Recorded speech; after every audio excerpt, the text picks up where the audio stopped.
Aujourd'hui, nous allons vous présenter les pesticides. La lutte chimique existe depuis des millénaires. L'usage du soufre remonte au temps de la Grèce antique. Durant le Moyen Âge, des plantes connues pour leurs propriétés toxiques ont été utilisées comme pesticides.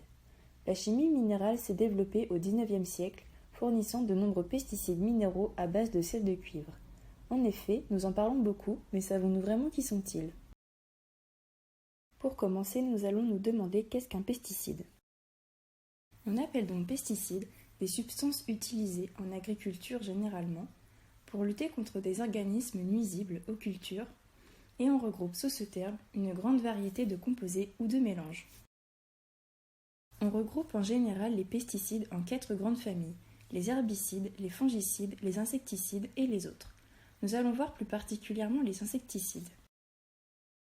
Les insecticides appartiennent à différentes familles chimiques en fonction de leur mode d'action, fondés par exemple sur leur impact, sur la respiration cellulaire, sur la neurotoxicité de certaines molécules, sur les muscles ou encore sur la croissance de l'insecte. Il existe les familles des organophosphorés et des carbamates qui vont avoir pour cible moléculaire l'acétylcholinestérase, mais aussi les pyréthrinoïdes et les organochlorés qui vont cibler le canal sodium. Pour finir, les familles des néonicotinoïdes et des spinosines vont cibler les récepteurs nicotiniques à l'acétylcholine. Nous allons maintenant parler d'une famille d'insecticides en particulier, les pyréthrinoïdes. Les pyréthrinoïdes constituent une famille d'insecticides utilisés dans l'agriculture.